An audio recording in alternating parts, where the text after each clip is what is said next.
बस इसलिए ही काल अन्य रुज्ञान अन्य श्रवण कहे।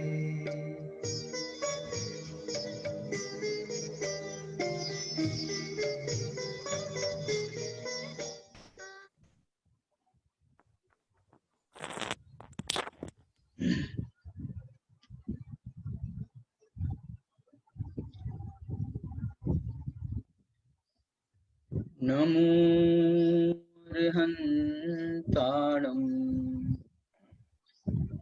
नमो सिद्धाणम् नमो आयरीयाणम् नमो वज्रायाणम् नमो दोये सौवसाहूणम्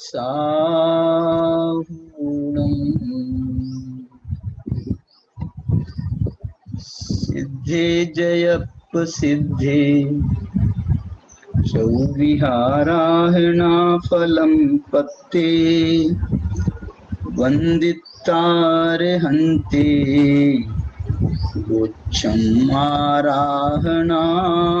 कमसो।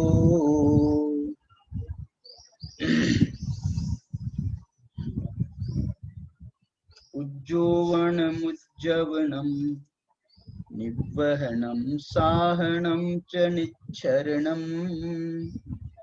दंसननानचरित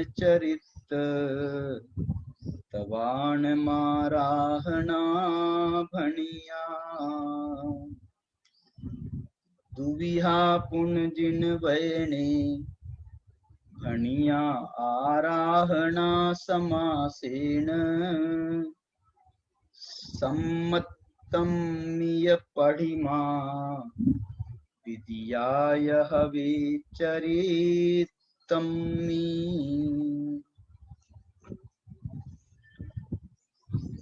मोक्ष मार्ग प्रकाशक की संभावित आगामी विषय वस्तु के अंतर्गत हम यहाँ सम्यक्त्व की महिमा इस प्रकरण पर जिनागम का अवलोकन कर रहे हैं और उसके अंतर्गत दर्शन पाहुड़ के बाद अब यहाँ हम भगवती आराधना के माध्यम से इस दर्शन की आराधना कर रहे हैं। देखिए, इसमें हम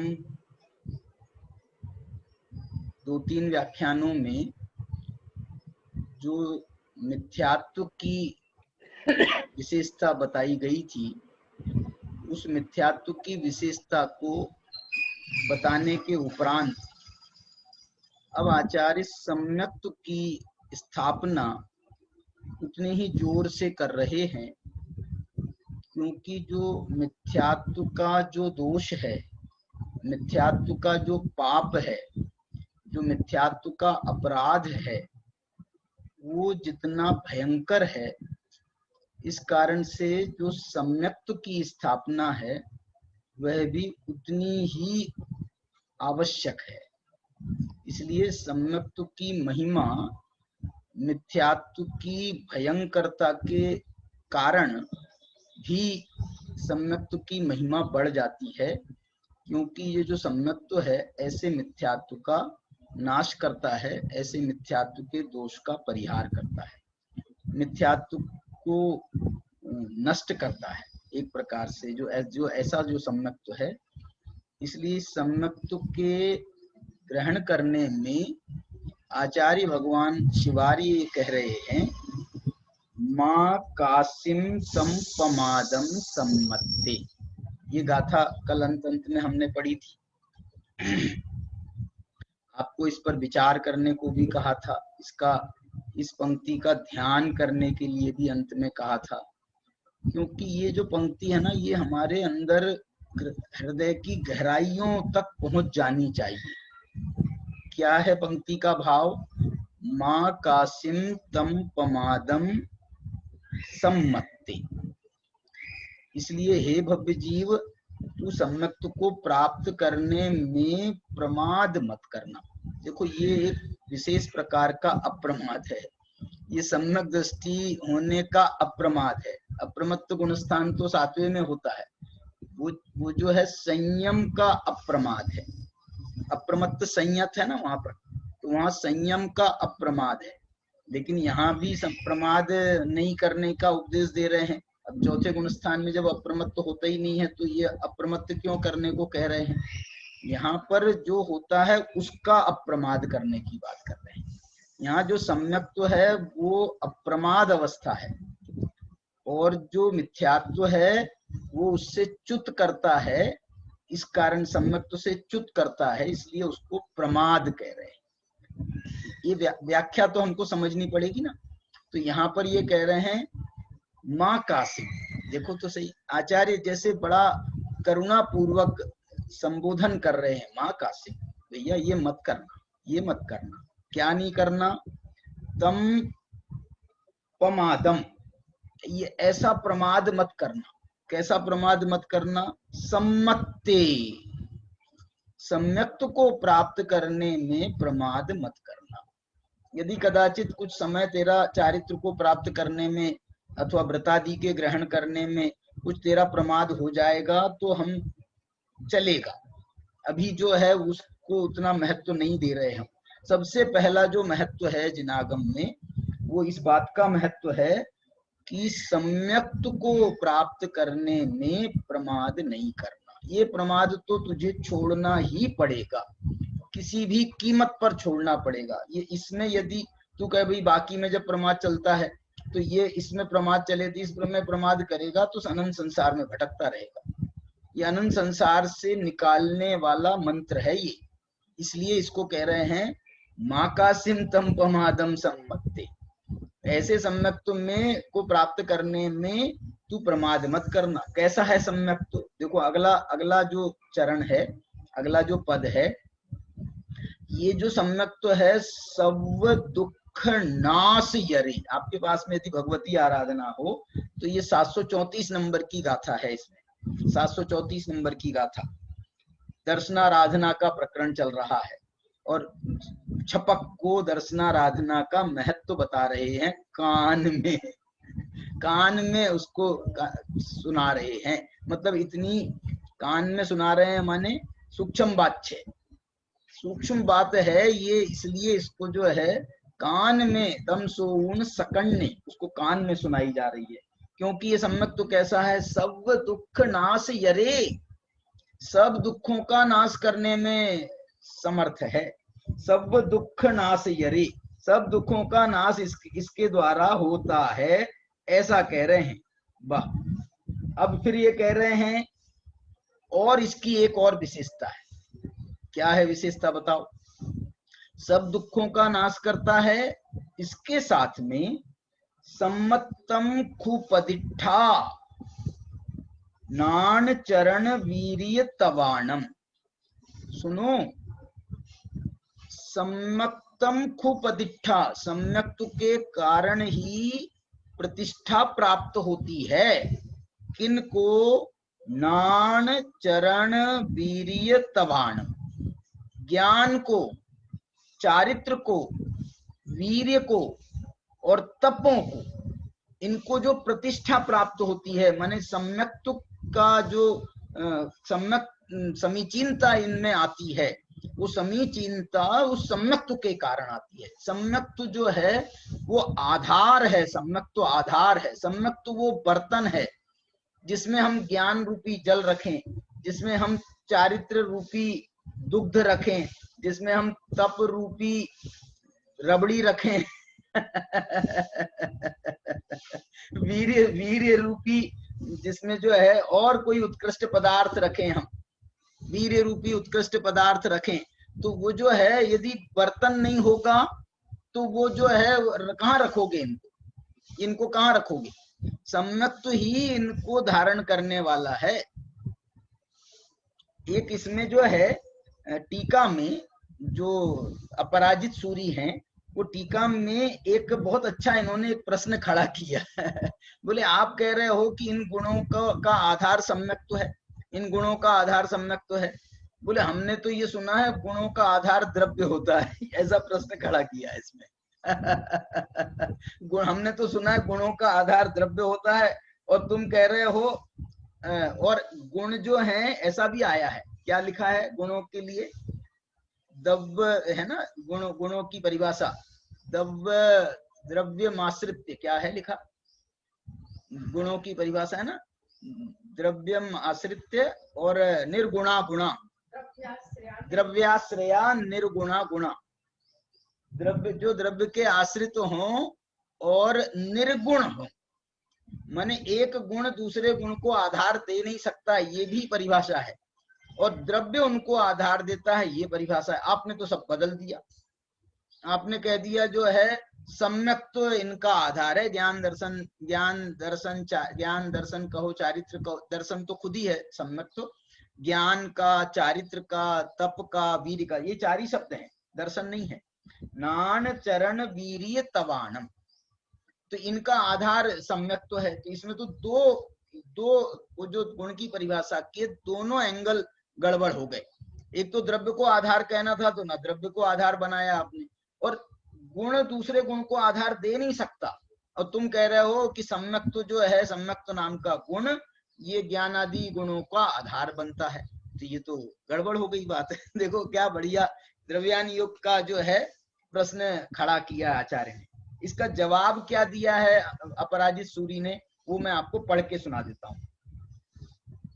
बोले ये जो है ना, हम गुणों को आधार नहीं बना रहे, एक गुण को दूसरे गुण का आधार नहीं बना रहे, ये तो हमने उसकी महिमा बताने के लिए ये उदाहरण दे रहे हैं। ऐसा जैसे जैसे द्रव्य गुणों का आधार होता है, ऐसे ये जो निर्मल पर्याय हैं, समीचीन पर्याय हैं, उनका आधार सम्यक्त्व है। ये तो हम इसके लिए उदाहरण दे करके समझा रहे हैं। जैसे द्रव्य आधार होता है ना, वैसे ये सम्यक्त्व आधार है। माने उन्होंने उसका वो नहीं किया, अपनी बात वापस नहीं ली, अरे हाँ गलती हो गई, द्रव्य आधार होता है सम्यक्त्व आधार नहीं होता। नहीं, यहाँ जो मोक्ष मार्ग का प्रकरण है, मोक्ष मार्ग की दृष्टि से यहाँ पर उसको हम आधार शब्द का प्रयोग कर रहे हैं, वो वाली द्रव्य वाली बात नहीं है, द्रव्याश्रया निर्गुणा गुणा वाली बात। लेकिन यहाँ पर ये बात भी जरूर है कि ये आधार, जैसे बर्तन शब्द का प्रयोग कर रहे हैं टीकाकार, जैसे बर्तन आधार होता है, ऐसे सम्यक्त्व आधार है। उस सम्यक्त्व रूपी बर्तन में ही ज्ञान, चारित्र, तप और वीर्य नाम के जो गुण हैं, वो उसमें आधार, उसमें आधेयता को प्राप्त होते हैं।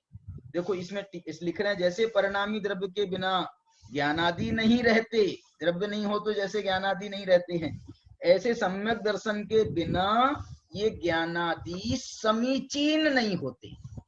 हम ये इनकी समीचीनता का आधार बनाया है। वो द्रव्य जैसा आधार नहीं दे रहे हैं हम गुणों को, इन गुणों का आधार द्रव्य जैसा आधार नहीं है, यहाँ उसकी समीचीनता का आधार वो सम्यक्त्व है, ये बताया है।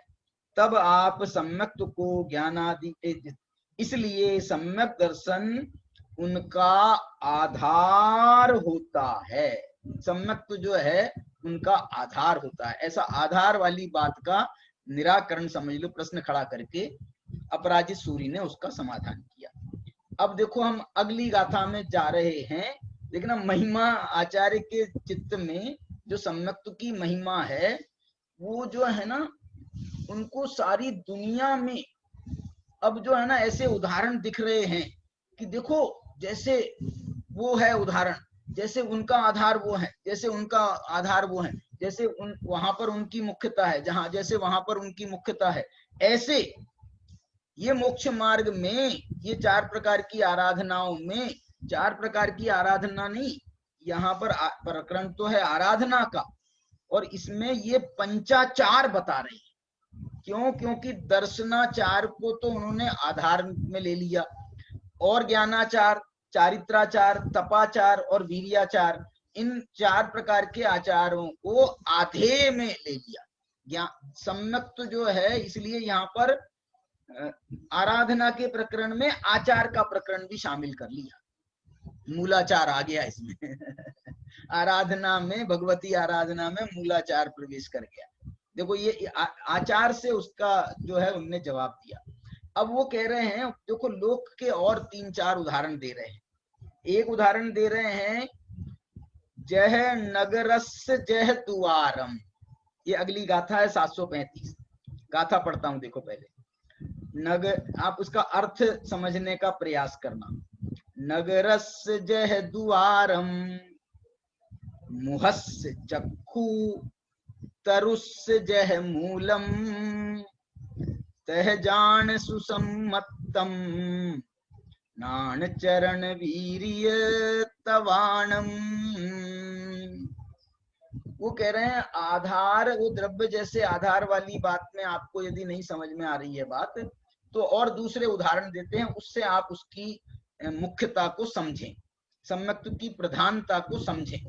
क्या है वो कह रहे हैं, जह नयरस जह द्वारम, द्वारम जैसे नगर का द्वार होता है, नगर का द्वार होता है।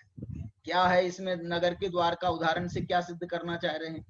वो ये कह रहे हैं जैसे नगर का द्वार बंद हो तो आप नगर में प्रवेश नहीं कर सकते, और आप यदि नगर में प्रवेश नहीं कर सकते हैं तो नगर के किसी महल में प्रवेश नहीं कर सकते हो, नगर के किसी घर में प्रवेश नहीं करते हो, नगर में अंदर तालाब है तो वहां तालाब में आप भ्रमण नहीं कर सकते हो, कहीं कुछ नहीं। व्यायामशाला हो, वीर्य बताना ना, वीर्य, नगर के अंदर व्यायामशाला है तो वो व्यायामशाला में आप प्रवेश नहीं कर सकते हो। नगर के अंदर कोई गौशाला है तो आप उस गौशाला में प्रवेश नहीं कर सकते हो। जब गौशाला में ही प्रवेश नहीं करोगे तो गोदूध का पान कैसे कर पाओगे? माने आप हर चीज लगा लेना। राजा साहब हैं, राजा साहब, उनको भी यदि महल में जाना है तो नगर का द्वार खुलवाना पड़ेगा। नगर का द्वार नहीं खुलेगा तो न राजा साहब प्रवेश कर पाएंगे। और यदि आपको भी यदि राजा साहब से मिलना है, राजा साहब से मिलना है राजा से, लेकिन वो राजा साहब से मिलने के लिए पहले नगर का द्वार खुलवाना पड़ेगा। द्वारपाल का भाई इस देखो, आप उसको द्वार कहो, द्वार कहो तो आप बोलोगे साहब ये द्वार में तो क्या दम है, लकड़ी का द्वार है, छोटा हो बड़ा हो कुछ भी है, द्वार की क्या वैल्यू है? बाजार में आप खरीदने जाओ तो द्वार, नगर की कुल कीमत कितनी है और द्वार की कीमत क्या है? द्वार की तो कुछ कीमत नहीं है। हमारे घरों में लाखों करोड़ों रुपए लगा देते हैं हम, और वो जो द्वार है वो तो 10-20 हजार रुपए का द्वार बन करके आया है, 10-20 हजार रुपए का द्वार बन के आया है। लेकिन उसका महत्व कम मत करना, 10 रुपए से मत आंकना उसको। वो यदि बंद रहेगा भाई साहब तो आप नगर के अंदर प्रवेश नहीं कर सकते। आपने कितना ही सुंदर महल बनाया हो, द्वार बंद है तो आप उसमें प्रवेश नहीं कर सकते। तो नयरस्य जह द्वारम, ये उदाहरण है। दूसरा उदाहरण क्या दिया? मुहस्य चक्षु। क्या उदाहरण दे रहे हैं? ये 3 उदाहरण है इस गाथा के पहले चरण में, 3 ही उदाहरण से बात कर रहे हैं। दूसरे चरण में तो सिद्धांत बता रहे हैं। जह नयरस द्वारम पहला उदाहरण। दूसरा उदाहरण है जह मुहस्य चक्षु, जैसे मुखमंडल में चक्षु का जो स्थान है, जैसे मुखमंडल में चक्षु का जो स्थान है, वो स्थान इस मोक्ष मार्ग में अथवा आत्मा के अनंत गुणों में सम्यक्त्व का स्थान है। चक्षु जैसे चक्षुओं से आंख, चक्षु माने क्या है मालूम? चक्षु अपने मुख की शोभा तो है ही। यदि अपनी आंख फूट जाए तो आप अंधे हो जाएं, तो जो अंधे हो जाएं तो फिर आपको कुछ दिखेगा नहीं, वो तो एक अंदर का गुण है। लेकिन आपका मुख ही शोभायमान नहीं होगा। दोनों आंखें फूट जाएं तो अंधे कहलाओगे, एक आंख फूट जाए तो काने कहलाओगे। मतलब जो है मुख की शोभा नहीं है। तो मुख की यदि शोभा है तो इस चक्षु के कारण है, एक बात। दूसरी बोल रहे हैं इसका स्थान समझो आप। चक्षु का स्थान क्या है? चक्षु जो है वो प्रकाशक है, प्रकाशक। वो जो है सबका प्रकाश करती है, सबका प्रकाश करती है। जैसे जो जैसे आत्मा में ज्ञान का स्थान है ना स्वपर प्रकाशक के स्थान पर, इस चक्षु को स्वपर प्रकाशक कहा गया है। चक्षु को स्वपर प्रकाशक कहा गया है। चक्षु जो है वो स्वपर प्रकाशक दूसरी अपेक्षा से समझना, मतलब स्वपर प्रकाशक ऐसे नहीं, चक्षु को चक्षु नहीं दिखती है चक्षु को सारी दुनिया तो दिखती है, लेकिन चक्षु को चक्षु नहीं दिखती है, इस अपेक्षा से तो स्वपर प्रकाशक नहीं है। लेकिन हमको चक्षु भी देखना है तो चक्षु को खुली रखना पड़ेगा ना। आप दर्पण में भी यदि अपनी चक्षु को देखोगे तो आपको चक्षु तो चाहिए कि नहीं चाहिए, अपनी चक्षु देखने के लिए भी। इसलिए वो अपेक्षा से कहें तो मैंने आप इस ऐसा समझो ना, चक्षु प्रकाशक का काम करे। चक्षु जो है सब कुछ देखने जानने का में निमित्त बनता है, इसलिए भी उस चक्षु का बहुत बड़ा महत्व है। चक्षु जो है वास्तव में मालूम, एक न्याय ग्रंथों में चक्षु का एक स्पेशल गुण माना है। 5 इंद्रियों में चक्षु का एक स्पेशल गुण माना है। मालूम क्या गुण माना है? चक्षु का कौन सा गुण माना है उसमें? इसमें मैं दूसरी चीज देख रहा हूं, आप देखना उसको। चक्षु का गुण माना है कि चक्षु को अप्राप्यकारी माना है। क्या माना है? अप्राप्यकारी माना। अप्राप्यकारी का मतलब क्या है कि बाकी की इंद्रियां तो अपने विषय को स्पष्ट करके जानती हैं, चिपक करके जानती हैं, प्राप्यकारी होकर के जानती हैं। यदि उनका संश्लेष होता है तभी वो जानने में समर्थ होती हैं। माने कर्ण से यदि हमारे शब्द जो हैं कर्णपटु को, अंदर कर्णपटु को यदि स्पर्श करेंगे तो हमारे को उन शब्दों का ज्ञान होगा।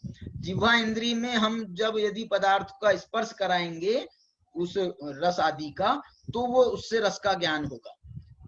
सूंघने में भी जो हमारे नाक के जो सेंसेस हैं वहां पर यदि वो पदार्थ का स्पर्श होगा तो हमको सुगंध दुर्गंध का ज्ञान होगा।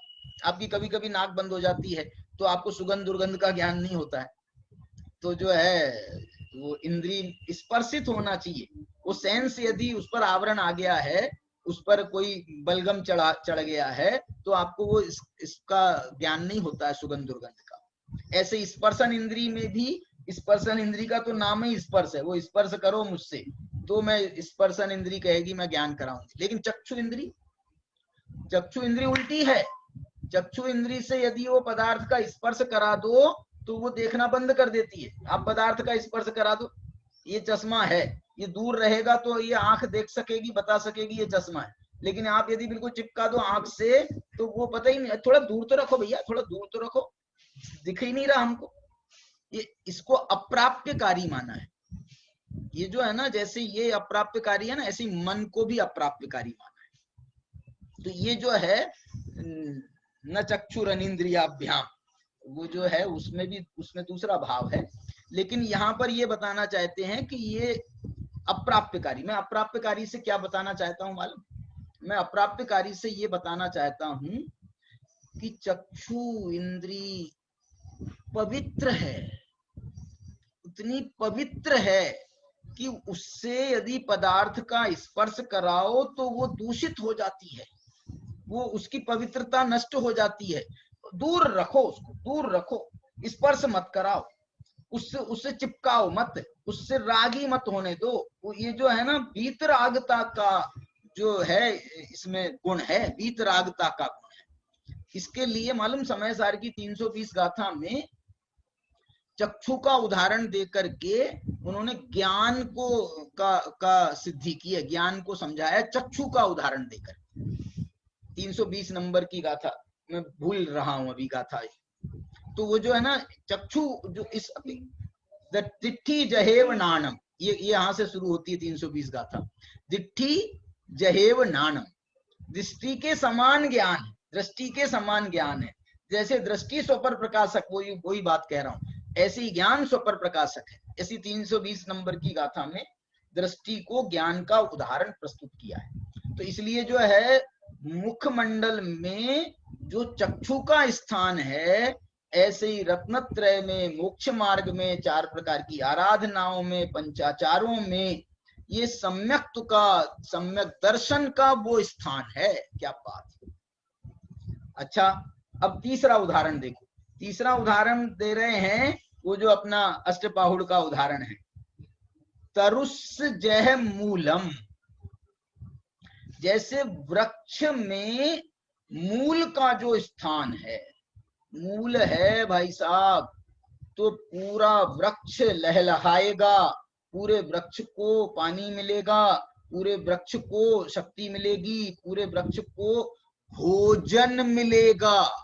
ये जो मूल है ना, वहां से ही उसको सब चीजों का वो संग्रह करता है और पूरे वृक्ष को जो है पहुंचाता है। जैसे परिवार में एक जन कमाने वाला है, वो पूरे परिवार का संपोषण करता है, ऐसे ही यहाँ पर जो मूल है उससे जो है पूरे वृक्ष का संपोषण होता है।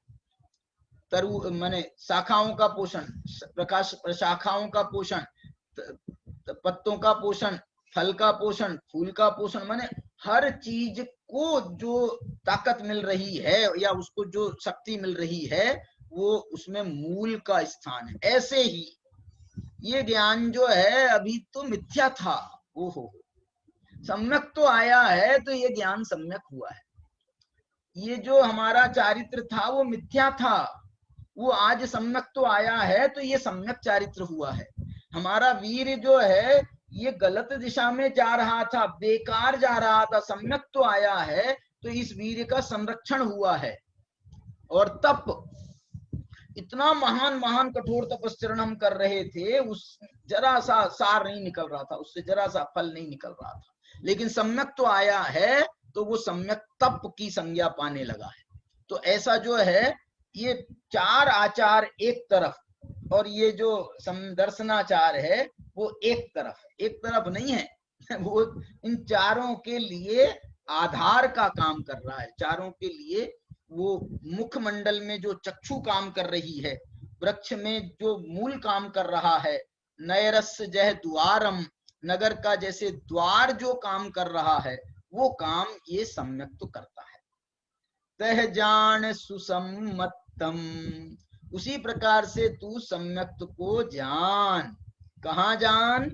नान चरण वीर्य तवाणम, ज्ञान में, चरण में, वीर में और तप में इस सम्यक का वही स्थान समझो जो स्थान नगर में द्वार का है, मुखमंडल में चक्षु का है, वृक्ष में मूल का है, वही स्थान इस सम्यक का जानो। इस प्रकार से जो है इस सम्यक की बड़ी बड़ी महिमा आचार्य भगवान के चित्त में कितनी महिमा होगी कि उनके जो है ना ये शब्द वर्गना से ये सब बात निकल रही है। अब आगे देखो, आगे तो बहुत बहुत प्यारी बात कह रहे हैं। अब जो है ना यहाँ पर तो जैसे चार प्रकार पंचाचार के आधार पर बात कही, अब यहाँ पर एक सम्यक्त्व की महिमा तो जो है ही, लेकिन सम्यक्त्व के दो भेद हैं, एक वीतराग सम्यक्त्व है, एक सराग सम्यक्त्व है। अभी इसकी चर्चा अपन आगे करने वाले हैं। जो वीतराग सम्यक्त्व है उसकी महिमा तो क्या बताएं, वो वीतराग सम्यक्त्व को तो वीतराग चारित्र का अविनाभावी तक लिखा है, वीतराग चारित्र का अविनाभावी लिखा है, क्योंकि जो वीतराग सम्यक्त्व की अवस्था है वही निर्विकल्प आनंद की अवस्था है। वीतराग सम्यक्त्व की जो अवस्था है वही वीतराग चारित्र की अवस्था है, वही वीतरागता की अवस्था है, वही शुद्धोपयोग की अवस्था है, उसी समय अतीन्द्रिय आनंद की अवस्था है, वही आत्मानुभूति की अवस्था है। इसलिए वीतराग सम्यक्त्व की महिमा तो क्या बताएं। अब आगे सुनो, सराग सम्यक्त्व की भी जो महिमा है, उस सराग सम्यक्त्व की महिमा भी लोक के दूसरी कोई सराग अवस्था से नहीं है। क्या बोल रहा हूं, ये सराग सम्यक्त्व की अवस्था है, ये सरागी अवस्था है, लेकिन ये सरागी अवस्था में भी वो दम है, वो ताकत है, वो सरागी अवस्था भी इतनी महान है कि उसके सामने कोई दूसरा राग जो है, सब राग बेकार है, सब राग बेकार है। अब इसमें मैंने राग से समझा रहे आचार्य, राग से समझा रहे, अनुराग से समझा रहे हैं। इनमें इसमें उन्होंने चार प्रकार का अनुराग बताया है अनुराग चार प्रकार का बताया है। उसमें सब जो सबसे महान अनुराग है वो ये सम्यक्त्व का अनुराग है। उसको तीन कौन से अनुराग कह रहे हैं, तो वो कह रहे हैं गाथा है 736 नंबर की। भावानुराग प्रेमानुराग मज्जानुराग रत्तो वा। ये मैंने भी पहले ये ऐसी व्याख्या नहीं सुनी थी, अनुराग की ऐसी 4 प्रकार से व्याख्या। क्या बोल रहे हैं? भावानुराग, दूसरा है प्रेमानुराग, तीसरा है मज्जानुराग। भावानुराग प्रेमानुराग मज्जानुरागो वा मज्जानुराग रत्तो वा धम्मानुराग रत्तो। आहा, ये चौथा अनुराग कौन सा है? धम्मानुराग। वाह वाह। धम्मानुराग रत्तो यहो ही जिन शासनम जिन शासने नित्यम। वो ये कह रहे हैं 4 प्रकार के अनुरागों में सबसे प्रधान सबसे मुख्य अनुराग कौन सा है? बोले एक अनुराग तो होता है भावानुराग। यहाँ भाव कहा है, भावों को नहीं कहा, भाव कहा है पदार्थों। भावा सव पयत्था, सारे पदार्थ जो हैं वो भाव संज्ञा को प्राप्त होते हैं। ये जो मैंने कहा ना, पंचास्ती काय का चरण है ये एक गाथा का। भावा सव पयत्था, सारे पदार्थ भाव स्वरूप हैं। इसलिए भाव जो है यहाँ पर भावानुराग का मतलब क्या है? जो पदार्थों के प्रति अनुराग है। ये पदार्थों का अनुराग तो परिग्रह संज्ञा को पाता है। ये पदार्थों का अनुराग तो हिंसा को जनता है, असत्य को जनता है, 5 प्रकार के पापों का उत्पादक है। कौन? भावानुराग। इसलिए जो है ये भावानुराग जो है तो होता तो है, माने ये एक प्रकार का मिथ्यात्व सहित अनुराग, उसका नाम है भावार। पदार्थों को इष्ट अनिष्ट मानने वाला अनुराग है। पदार्थों को तुम इष्ट कह रहे, अच्छे अच्छा कह रहे हो, बहुत अच्छे हैं, बहुत अच्छे हैं, बहुत अच्छे हैं। ये बहुत अच्छा जो तुम कह रहे हो ना, इसमें बहुत बुरा छिपा हुआ है। ये जो बहुत अच्छा तुम कह रहे हो, इसका मतलब है तुम किन्हीं को बहुत बुरा भी मानते हो। ये इष्ट अनिष्ट की बुद्धि है, ये तेरी मिथ्या बुद्धि है। इसलिए जगत में कोई इष्ट नहीं है, कोई अनिष्ट नहीं है, इसका नाम है सम्यक बुद्धि, इसका नाम है सम्यक अनुराग। सम्यक अनुराग क्या है? कि जो किसी पदार्थ से राग नहीं करता है, तो भावानुराग। दूसरा अनुराग कहा है उनने प्रेमानुराग। प्रेमानुराग जो अब ये जो है ये भावात्मक है। प्रेमानुराग, प्रेम के वशीभूत होकर के, हम राग के वशीभूत होकर के जो हम अनुराग करते हैं, किसी पदार्थ को चाहते हैं, तो पदार्थ को चाहते हैं, वो उस पदार्थ का चाहना तो भावानुराग में गया, लेकिन उसके प्रति जो हमारी राग बुद्धि काम करती है, ये वास्तव में राग का राग है। राग का राग, प्रेमानुराग। प्रेम तो खुद राग स्वरूप है, तो उसका राग का जो अनुराग है, हमको राग से भी राग हो जाता है। देखो हमको जो है ना, पदार्थों से तो जो राग होता है, पदार्थों का राग तो राग है ही। समय सार ने इन भावों का राग को भी राग संज्ञा दी है। मिथ्यात्व है, ये भी मिथ्यात्व रूप है। क्या बोल रहा हूं मैं? ये भाव का राग माने, जैसे देखो पदार्थों का अनुराग जो है वो तो जीव का अनुराग, वो पदार्थों का अनुराग है। ये जो प्रेमानुराग है, ये आश्रव बंध का अनुराग है, आश्रव बंध का अनुराग है। ये आश्रव को कैसा है? राग रूप है, कषाय रूप है, रागद्वेष रूप है, ये आश्रव है, शुभ अशुभ रूप है। तो इनका जो अनुराग है, इनका भी अनुराग होता है, इनका भी अनुराग होता है, वो भी तत्व श्रद्धान में बाधक है। इसलिए दूसरा राग प्रेमानुराग कहा। और तीसरा राग तो वो जो है अशुभ का अनुराग है। एक तो पदार्थों का है और एक समझ लो प्रेमानुराग में शुभ अनुराग आप कह सकते हो। और तीसरा अनुराग मालूम क्या है? तीसरे अनुराग का नाम है मज्जानुराग। मज्जानुराग।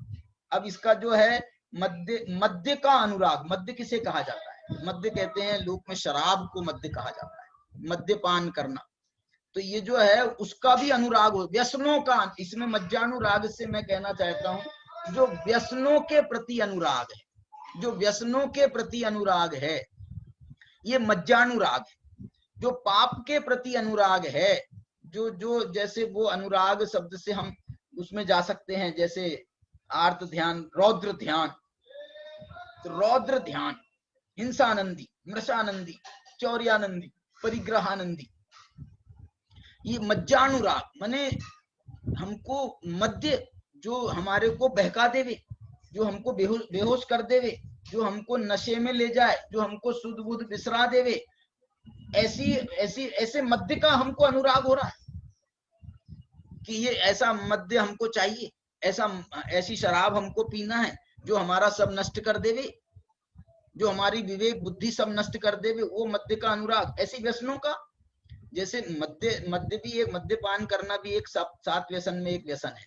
ऐसे आप 7 व्यसन में लगाओ, जुआ खेलना, जुआ, आमिष, मदिरा, दारी, आंखें टक चोरी पर नारी, ये जो है ये 7 प्रकार के व्यसन का अनुराग भी एक प्रकार का अनुराग है। लेकिन बोल रहे हैं इन सब अनुरागों में हमको कोई जचता नहीं है, ये अनुराग कोई अनुराग नहीं है। अरे यदि अनुराग ही करना हो तो सम्यक दृष्टि जैसा अनुराग रखते हैं वैसा अनुराग रखो। बोले सम्यक दृष्टि कैसा अनुराग रखते हैं? सम्यक दृष्टि अनुराग रखते हैं धम्मानुराग, धर्म का अनुराग रखते हैं, धर्मात्माओं के प्रति अनुराग रखते हैं। न धर्मो धार्मिक बिना, धर्म जो है वो धार्मिकों के बिना नहीं होता है, इसलिए धर्मी जीवों के, धर्मी सो गोवच्छ प्रीति सम, धर्मात्मा जीवों के प्रति गोवच्छ प्रीति सम वात्सल्य का अनुराग रखते हैं, वो धर्मात्माओं के प्रति अनुराग रखते हैं, देव शास्त्र गुरु के प्रति अनुराग रखते हैं। उनका ये जो अनुराग है ये है धम्मानुराग, ये होता है सम्यक्त्व के साथ, ये होता है सम्यक तो नहीं है ये अनुराग, इस अनुराग का नाम सम्यक तो नहीं है, लेकिन सम्यक दृष्टि को सराग अवस्था में ऐसा अनुराग पाया जाता है। देव शास्त्र गुरु के प्रति बहुत बहुत अनुराग, अनुराग का मतलब देव शास्त्र गुरु के प्रति विनय, देव शास्त्र गुरु के प्रति जो उनका भक्ति का भाव है, उनके जो देव के प्रति जो है अनुराग होगा तो वो एक उसकी अलग श्रेणी होगी, देव के प्रति। गुरुओं के प्रति अनुराग होगा तो उसकी अलग श्रेणी होगी। देखो भेद कर रहा हूं, देव का अनुराग होगा तो हमको देव के प्रति पूजा का भाव आएगा, भक्ति का भाव आएगा, उनके प्रति समर्पणता का भाव आएगा, ये भी आएगा। लेकिन हमको देव के प्रति अनुराग आएगा तो उनको हमको खाना खिलाने का भाव नहीं आएगा, उनको आहार देने का भाव नहीं आएगा। आहार देने का भाव आता है यदि भगवान को, तो ये जो है मिथ्या माना जाएगा भाई साहब। लेकिन यदि गुरु का प्रसंग बन जाए तो वो गुरु के प्रति अनुराग आएगा तो उनकी सेवा करने का, भगवान के पैर दबाने का भाव नहीं आता हमको। क्यों नहीं आता है? क्योंकि वो अनावश्यक भी है, अनुचित भी है और गलत है, गलत है। लेकिन यहाँ पर गुरुओं के प्रति अनुराग आएगा तो उनके प्रति भक्ति भी आएगी, उनके प्रति उनको आहार देने का भाव आएगा, उनकी चर्या कराने का भाव आएगा, उनकी सेवा शुश्रूषा करने का भी भाव आएगा। ये उनके गुरु के अनुराग में अलग श्रेणी बनती है। ऐसे ही शास्त्र के प्रति अनुराग आएगा तो क्या होगा? देखो उसका प्रारंभ यहाँ से आप कह सकते हो, भैया हमारे यहाँ शास्त्र रखा है, बहुत दिन हो गए हैं, धूल लग गई है तो हम उसकी साफ करेंगे, शुश्रूषा करेंगे, अच्छे से धूप दिखाएंगे। ये भी एक उसके अनुराग की प्रवृत्ति है। सच्चा अनुराग शास्त्र का बताओ क्या है? सच्चा अनुराग, सच्चा अनुराग शास्त्र का स्वाध्याय करो उसका। बोले साहब हम खोल के नहीं देखते, हर साल दिवाली पर हम धूप तो दिखा देते हैं, लेकिन हमने आज तक खोल के नहीं देखा। तो तूने क्या अनुराग किया उसका? ये कैसा अनुराग है तेरा? तो ये शास्त्र का अनुराग की श्रेणी अलग हो जाएगी। शास्त्र के अनुराग की श्रेणी में आपकी उसकी ज्ञानाराधना जो है ये उसकी अनुराग की श्रेणी में आएगा।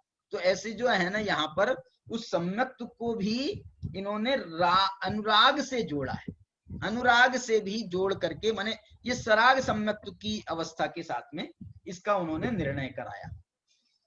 इसको टीकाकार ने इसको जो है ना, इस गाथा का कोई बहुत व्याख्यान नहीं किया। सीधे इसके बाद में अगली 2 गाथाओं पर पहुंच गए, जिसकी चर्चा मैंने कल भी की थी आपको, और जिसकी चर्चा अपन पहले कर चुके हैं। कहाँ कर चुके हैं? दर्शन पाहुड़ में कर चुके हैं। वो दर्शन पाहुड़ की 2 गाथाओं को मानो यहाँ पर वैसा का वैसा कोट किया, थोड़े बहुत शब्दों के हेर फेर के साथ।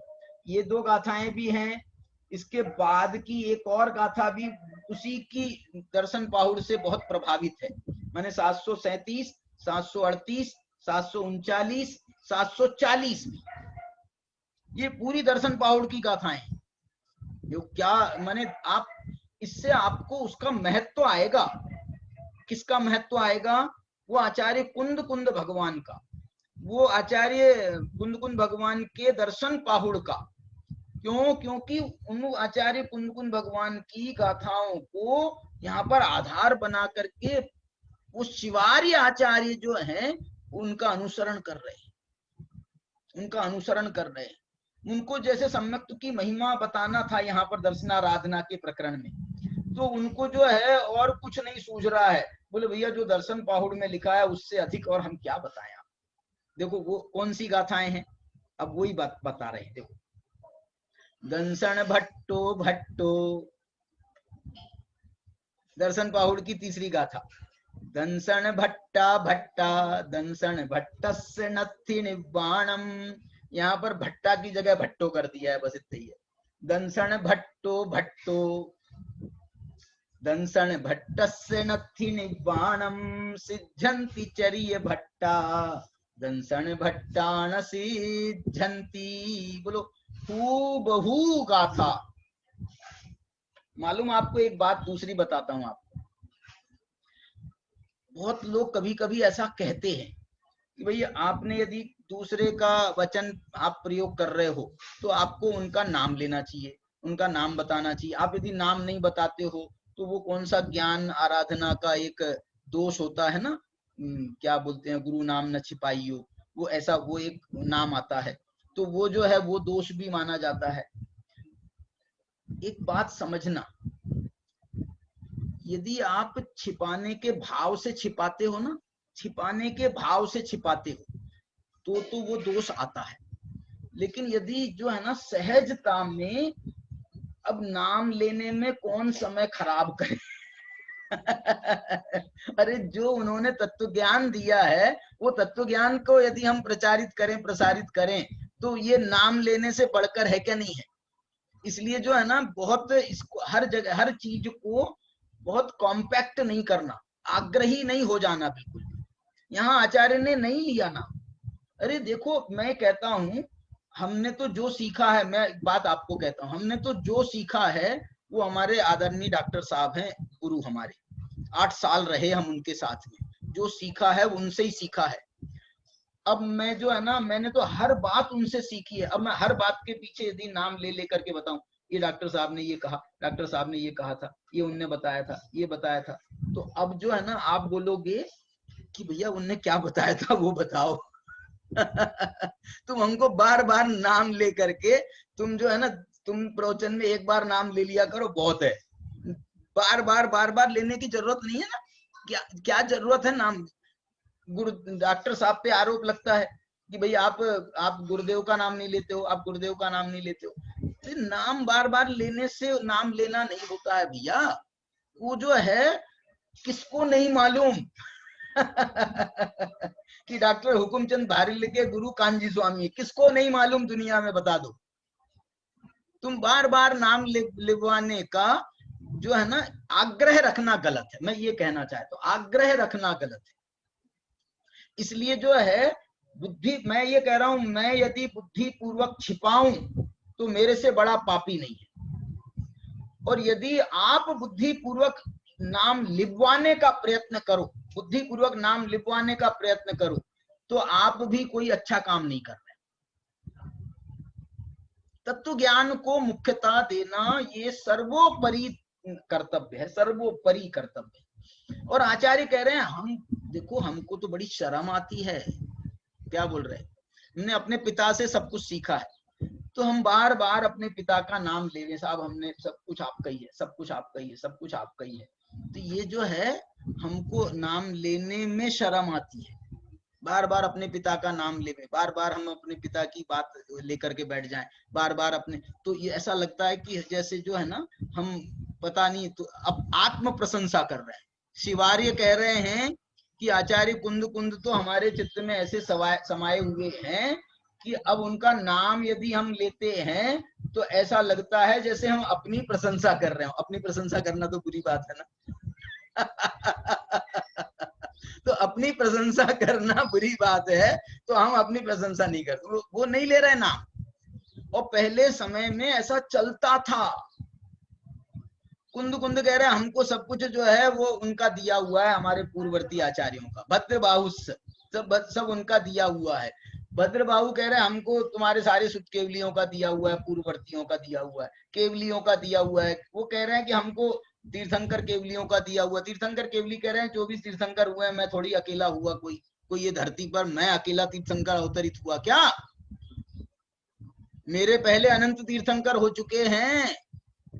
इसलिए मैं जो कहना चाह रहा हूं, यहाँ पर पूरी की पूरी गाथा आचार्य भगवान ने उनकी ले ली, पूरी की पूरी गाथा ले ली, नाम नहीं लिया। अब आप इसको जो है अन्यथा अर्थ में ले जाओ तो कुछ भी ले जाओ, तुम कुछ भी ले जाओ, और यदि नहीं ले जाओ तो उसका भाव जो है, उसका भाव समझने का प्रयत्न करना चाहिए। ये इतना सिर्फ बताना था। दंसन भट्टा गाथा उतार दी, कह रहे हैं दर्शन से भ्रष्ट है वही भ्रष्ट है। अभी ये पॉजिटिव बात कर चुके हैं पहले कि वो सम्यक रूपी आधार होगा तो ही ज्ञानाचार को आधार मिलेगा, चारित्राचार को आधार मिलेगा, तपाचार को, वीर्याचार को आधार है। जैसे नगर का द्वार है, जैसे मुख में चक्षु है, जैसे मुख में चक्षु का स्थान है, जैसे और क्या लिया था उदाहरण, यह तरुस्य या मूलम, जैसे वृक्ष में मूल का स्थान है, वो स्थान है सम्यक्त्व का। ये सब अभी पॉजिटिव से बात करी थी। अब वो कह रहे हैं यदि सम्यक्त्व ना हो, यदि दर्शन से भ्रष्ट हो जाए तो दंसन भट्टा दंसन भट्टस्य नत्थि निब्बाणम सिद्धंति चरिय भट्टा दंसन भट्टा न सिद्धंति। चारित्र से भ्रष्ट सीझ जाएंगे लेकिन दर्शन से भ्रष्ट नहीं सीझेंगे। इसके टीका में अपराजित सूरी ने यहाँ तक लिखा है कि देखो चारित्र से यदि भ्रष्ट हो जाएगा और इसकी सम्यक दृष्टि रहेगा तो 2 4 8 भाव में तो उसको मोक्ष जाना ही जाना है। और ये चारित्र से भ्रष्ट होता ही होता है। यदि संसार में 2 4 8 भाव घूमना है ना तो चारित्र से तो इसको भ्रष्ट होना ही पड़ेगा। और पर भाव में जाएगा, दूसरे मनुष्य गति में तो आप भावलिंगी संत हो। अब यदि आपको आयु पूर्ण होने पर अगले भाव में जाना है तो देवादि पर्याय में जाओगे तो वहां तो चारित्र से भ्रष्ट हो ही गए, अविरति गुण स्थान में पहुंच गए। आचार्य ने, अमृत चंद्राचार्य ने यहाँ तक लिख दिया कि तुम भाई साहब, तुम जो ये स्वर्ग में आए हो ना, तो ये तुमने कोई अपराध किया होगा जिसके फल में तुमको यह 7वें गुण स्थान से 4थे गुण स्थान में पटक दिया गया है। आपने जरूर कोई ना कोई अपराध किया होगा। ये राग यही तो अपराध है। राग यही तो अपराध है।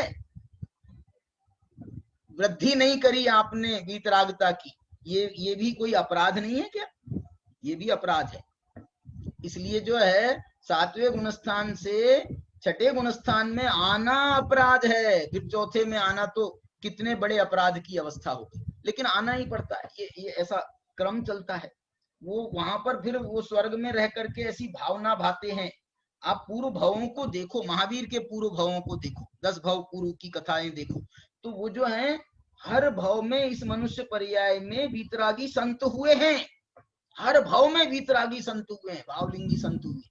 और उसके फल पर जो है कभी 16वें स्वर्ग में गए हैं, तो कभी ग्रेव्यक में गए हैं, तो कभी और ऊपर गए हैं, अनुत्तर विमानों में गए हैं, कभी सर्वार सिद्धि में गए। सर्वार सिद्धि में गए तो फिर तो 1 भाव अवतारी, अनुत्तर विमानों में गए तो 2 भाव अवतारी भी हो सकते हैं। ग्रेव्यक की दूसरी कहानी है, और नीचे के स्वर्गों की अलग अलग अवस्थाएं हैं। तो ये जो है वहां पर सौधर्म इंद्र का पद मिल जाता तो 1 ही भाव अवतारी हो जाता, भले पहले स्वर्ग का है वो। लेकिन सौधर्म इंद्र का पद है तो वो एक अभावतारी है। तो ये जो है ये ऐसी अवस्थाएं होती रही है। अब देखो इसमें एक गाथा जो है इससे मिलती जुलती एक गाथा शिवार्य ने खुद बनाई है। कैसी गाथा है वो पढ़ता हूं। दंसन भट्टो भट्टो, देखो ये गाथा बना रहे हैं। नहु भट्टो होई चरण भट्टो य, वही पिछली गाथा का ही थोड़ा रीमॉडरेशन है, क्या बोलना चाहिए, रिकंस्ट्रक्शन है। दंसन भट्टो भट्टो नहु भट्टो होई चरण भट्टो य, चारित्र से भ्रष्ट वो कोई भ्रष्ट नहीं है। स्वर्ग में गए हैं भाई साहब, चारित्र से भ्रष्ट हुए हैं तभी तो स्वर्ग में गए हैं। तो उनको भ्रष्ट कहोगे क्या, भ्रष्ट कहोगे क्या? तो वो भ्रष्ट हैं तो सही भ्रष्ट, क्योंकि 7वें गुण स्थान से भ्रष्ट हुए हैं, 4थे गुण स्थान में पहुंच गए, भ्रष्ट तो कहेंगे। लेकिन दर्शन से भ्रष्ट नहीं हुए हैं तो वो सर्वार सिद्धि के देव एक भवावतारी है। वाह।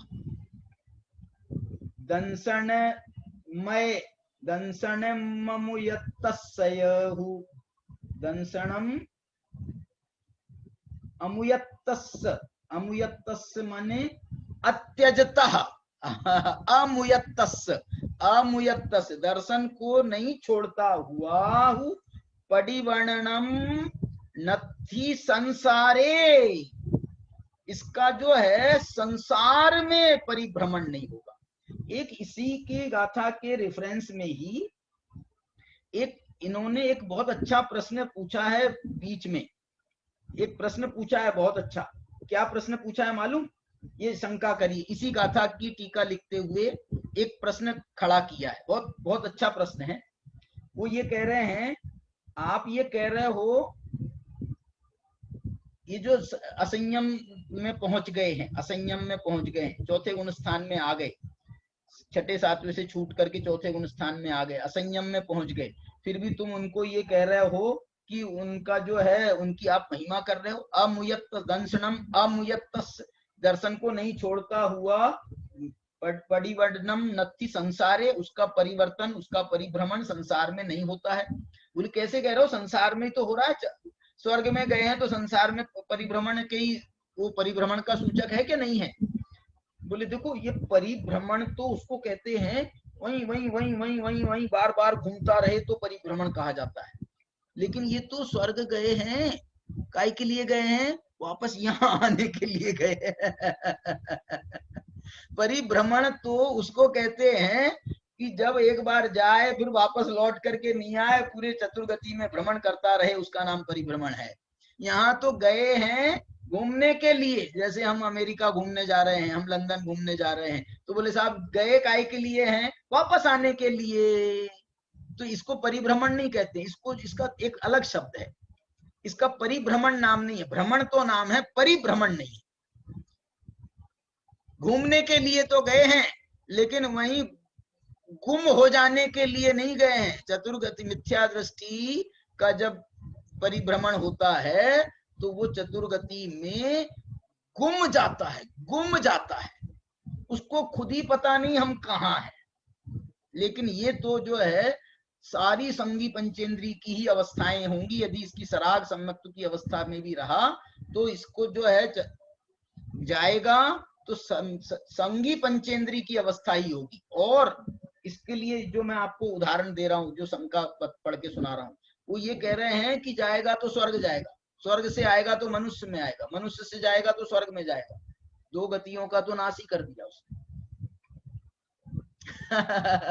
2 गतियां तो खत्म ही हो गई, तिरंच गति भी नहीं है और नरक गति भी नहीं है, गति खत्म हो गई, 2 ही गति बची उसके लिए संसार में, ऐसा। तो अब देखो इसमें ये पूछ रहे हैं, असंयम के निमित्त से उपार्जित पाप कर्म के होने से उसका संसार रहता ही है। संसार कैसे नहीं है भाई साहब, असंयम से उत्पन्न उसका संसार तो उसका रहता ही है। आप उसको कैसे कह रहे हो कि न भ्रमति संसारे, वो संसार में भ्रमण नहीं करता है? आप कैसे कहते हो, प्रश्नकार कह रहा है, आप कैसे कहते हो कि उसका संसार में पतन नहीं होगा, संसार में परिभ्रमण नहीं होगा? तो उत्तर देखो कितना बढ़िया उत्तर दे रहा है, समाधान। बोले हमारे कथन का अभिप्राय यह है, भैया हमारा भाव समझो, हमारा भाव समझो। हमारे कथन का अभिप्राय यह है कि उसका चारों गतियों में भ्रमण नहीं होता। यद्यपि संसार रहता है परंतु स्वल्प रहता है, स्वल्प रहता है। दो चार भव रहते हैं, और ज्यादा खिंच जाए तो दो चार आठ भव रहते हैं। काय को जबरदस्ती उसको लंबा रहे हो, स्वल्प संसार रहता है। आगे देखो क्या लिखा है, अतः उसका स्वल्प संसार रहता है ना, अतः नहीं रहता ऐसा कहने में आया है। क्या बात है, उसका संसार नहीं रहता, ऐसा जो आचार्य भगवान का वचन निकला है ये कोई झूठ नहीं है। शिवारी आचार्य ने कहा है, कुंद कुंद आचार्य ने कहा है, तो ये अपराजित सूरी कह रहे हैं कि उनने गलत नहीं कहा। अरे संसार स्वल्प संसार रहता है, चारों गतियों का संसार नष्ट हो जाता है, तो इसलिए उसको नहीं रहता ऐसा कह दिया, उसको संसार नहीं रहता। नहीं रहता ऐसे कहने में आता है। जैसे उदाहरण, बोले ऐसा कैसे बोल रहे हो साहब, स्वल्प संसार को असंसार क्यों कह रहे हो? बोले जैसे स्वल्प धन वाले को निर्धन कहा जाता है। बोलो दुनिया में निर्धन किसे कहते हैं? बोलो निर्धन किसे कहते हैं? उसके पास बिल्कुल धन नहीं है, उसके पास में दो पैसे भी नहीं है। अरे इसके देखो कटोरे में देखो कटोरे में कितना दिन भर की कमाई उसकी जो है 150 रुपए तो पड़ी है कि नहीं कटोरे में, तो उसके पास में धन नहीं है। लेकिन स्वल्प धन वाले को भी जिस प्रकार लोक में निर्धन कहा जाता है, उसी प्रकार से स्वल्प संसार वाले को भी असंसारी कहने में कोई दोष नहीं है, उसका संसार नहीं रहता।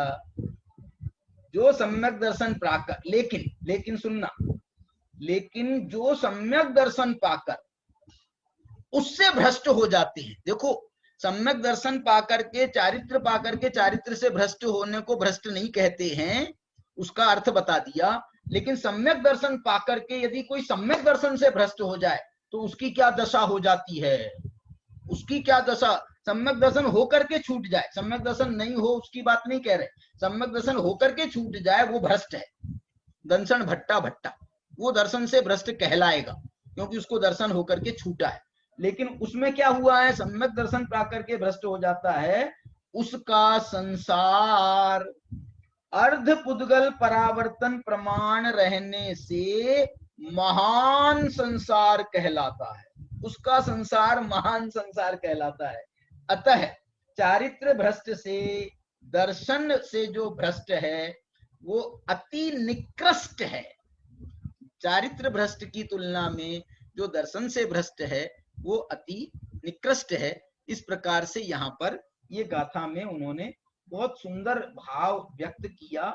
इसके बाद में और कितना दर्शन की महिमा में बात कहने वाले हैं, वो बात जो कुंद कुंद भगवान ने कही थी, कल्याण परंपरिया, वो वाली बात जो तीर्थंकर नाम कर्म का बंध होता है इस सम्यक दर्शन के प्रभाव से, वो गाथाएं जो है ना, ये 739, 40, 41, 42, इन चार गाथाओं के माध्यम से और बात कहने वाले हैं।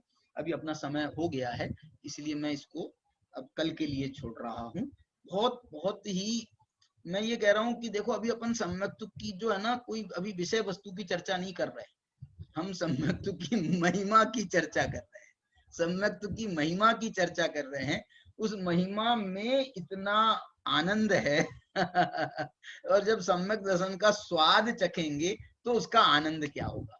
इसलिए अभी जो है 2 मिनट के लिए आप इस बात पर विचार करो कि सम्यक प्राप्त होने पर कैसा आनंद प्राप्त होगा, कैसा आनंद प्राप्त होता है। सम्यक की महिमा में इतना आनंद आ रहा है तो सम्यक प्राप्त होने पर कैसा आनंद होगा।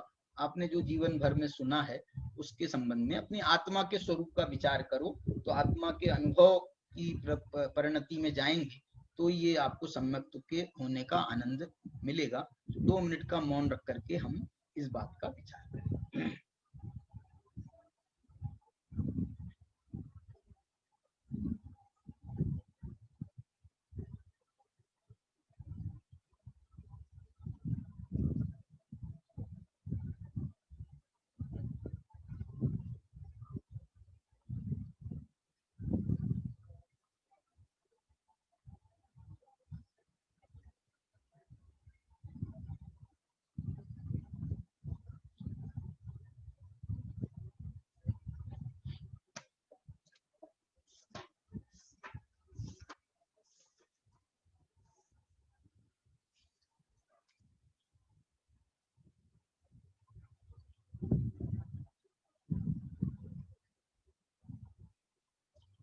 बोलो जिनवाणी माता की जय। जिनवाणी स्तुति के क्रम में आज मैं आपको ये जिनवेंद्र रचना से पेज नंबर 321 से जो स्तुति है वो अपन इसका पाठ कर रहे हैं। छोटी है, दौलत राम जी कृत स्तुति है।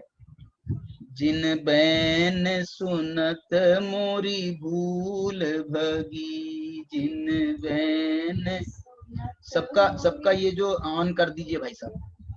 जिन बैन सुनत मोरी भूल भगी, जिन बैन सुनत मोरी,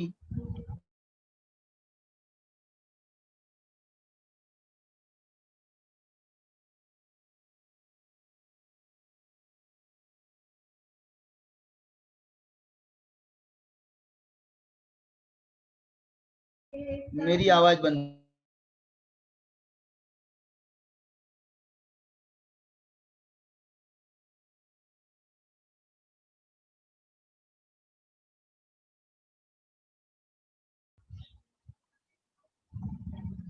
कर्म स्वभाव भाव चेतन को, कर्म स्वभाव भाव चेतन को, भिन्न पिछानन सुमति जगी, जिन बैन सुनत मोरी निज अनुभूति सहज ज्ञायकता, निज अनुभूति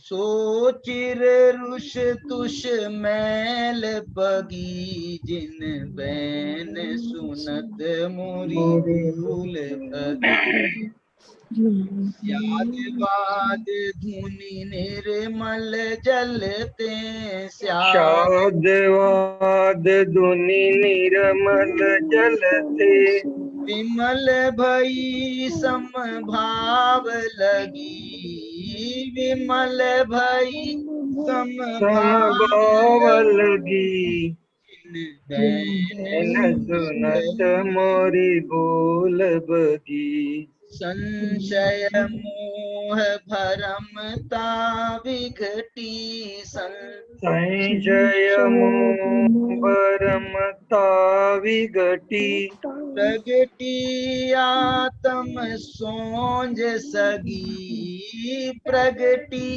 आत्म सोंज सगी, जिन बैन सुनत मोरी भूल भगी, दौल अपूरव मंगल पायो, दौल अपूरव मंगल पायो, शिव सुख लेन होश उमगी, शिव सुख लेन होश उमगी, जिन बैन सुनत मोरी भूल भगी, जिन बैन सुनत मोरी भूल भगी।